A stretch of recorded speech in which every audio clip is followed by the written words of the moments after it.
So next up, Janet Ginsberg, who has been up here before. Volume 31, I think. Janet, by her own admission, is a silo skipper.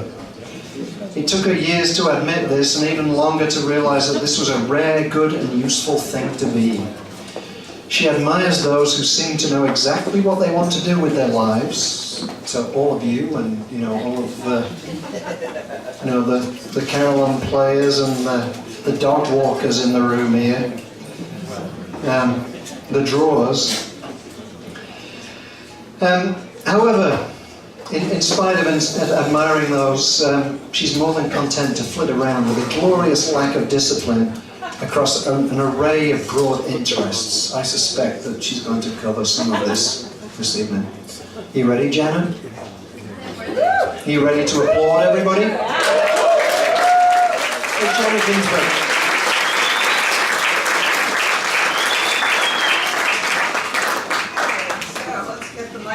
Okay, we figured this out. This is what being a veteran helps you with. Okay.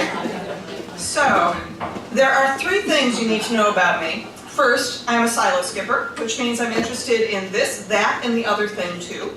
It's a little ADD, but over time I've been able to learn a fair amount about a lot of things, often under the cover of journalism.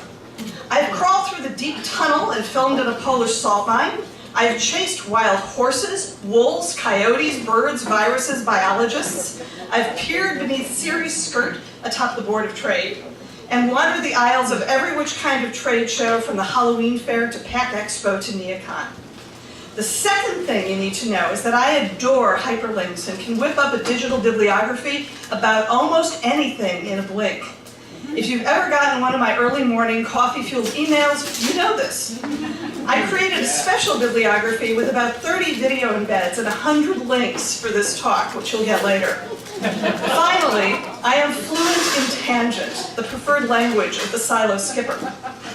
This story starts the night of the 2016 election. Long before we knew about Facebook, Cambridge Analytica, and the Russians, it was clear on a very personal level that something was off in the heavens. For the second time in less than 2 weeks, my car was hit by a distracted driver on a cell phone. This time it was a new car. The first had been totaled when I was stopped at a light. Given everything, I took the hint and became, as the policymakers say, multimodal, using Metra and ride shares and walking a whole lot more. My now 2-year-old car has yet to hit 10,000 miles. Less is great. Anyway, I thought, how much damage could one lying, cheating, bankruptcy-prone, philandering, Twitter addict con man and his base, isn't that the perfect word, do? I felt reassured strolling up Michigan Avenue during the Women's March, but by April, standing in the rain of the Science March in DC, a feeling of grim resignation began to take hold. Somehow we'd fallen into an alternative timeline.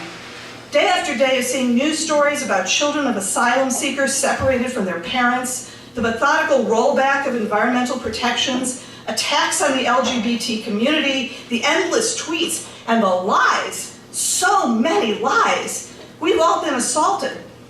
Most of what I do relates to science and technology, but I also work with a wonderful children's author, Stuart J. Murphy, Mastart, and I Learn Books. I knew from the classic Frida Stops a Bully, Go Frida, that bystanders are also victimized. Cut to November and a utilities conference in the second sub-basement of the Swiss Hotel downtown. Amory Lovins, the co-founder and chief scientist of an energy think tank, Rocky Mountain Institute, is giving a keynote. I first wrote about RMI for Business Week, and Amory had invited me for breakfast. I found myself transfixed by a slide charting the impact of efficiency. I'd seen it many times, but this time I really saw it. This was how to fight back and stop being a victim. This was the way to reclaim a hijacked future. Turns out efficiency, which is a whole suite of things, has been at least 30 times as impactful as renewables against fossil fuels. It is by far the best way to keep it in the ground. It means that our utility bills have been substantially less than they would have been. The savings funneled trillions of dollars back into the US economy, helping it to triple in size. Like a Popeil commercial, there's more. Efficiency also kept an estimated 150 to 200 parts per million of carbon out of the atmosphere. We're hovering at 408 ppm. We should be at 350. We would have been over 600. So insulation, smart windows, Energy Star appliances, fatter pipes requiring smaller motors have kept Armageddon at bay. Efficiency bought us time. The benefits compound and accrue, so if you bake in efficiency goodness, it just gets gooder. I began to obsess about this idea of baking in goodness in ways that were beyond the reach of political shenanigans. Efficiency, amplified by integrated design, is essential to keep global warming to a safe-ish level. It's that powerful. But because integrative design is a methodology, what, when, and how technologies are combined, it hasn't been widely embraced as a climate-saving tool. Clearly this had to change. Cut to last January, the beginning of year 2 of Bad Gets Worse. I'd just written a love letter of an article about the wonders of efficiency and integrative design when I mentioned it to a friend in New York who cut me off and said, "Efficiency? It's the enemy of creativity." Oh, good gracious. Efficiency turns out to have a Dickensian image problem, so I wrote a creative brief, complete with a video, got the attention of some energy techs, but not the branding expert yet. Cut to last October at a Chicago Ideas Week interview with an author of Joyful, the surprising power of ordinary things to create extraordinary happiness. We are hardwired with a hunger for joy, which means that the messaging to inspire people to do what seems impossible has to be infused with joy. They have to not only believe they can make a difference, but that the effort, the collective mission, itself delivers a sense of joy. It's not just about hope, but applied hope. That's why talk of a Green New Deal is starting to get traction. The one must-read book on the bibliography is economist Kate Rayworth's Donut Economics. She explains how we can shift from a planet-busting, GDP-driven model of linear growth to one of regenerative prosperity, and she's a good writer too. David Attenborough is now talking about how civilization is at risk of collapse, yet climate denialists continue to push fossil fuels. This is literally the definition of an existential crisis. Over the last decade, Chicago and the region have made impressive progress to becoming greener and healthier. There's a broad range of nonprofits, university institutes, companies, utilities, and government. Chicago was just named a LEED Platinum City, which is really cool. Fish and people have returned to the river. But given all the new federal headwinds, we are going to have to fight much harder to get back on track for the future we all had in mind and to bake in enough goodness to give the next generation a fighting chance. Daniel Burnham said, "Make no little plans."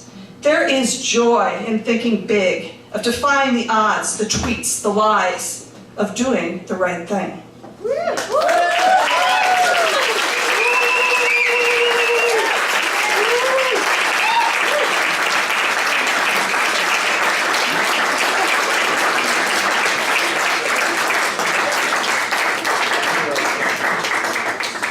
Did you get all of that? Yeah.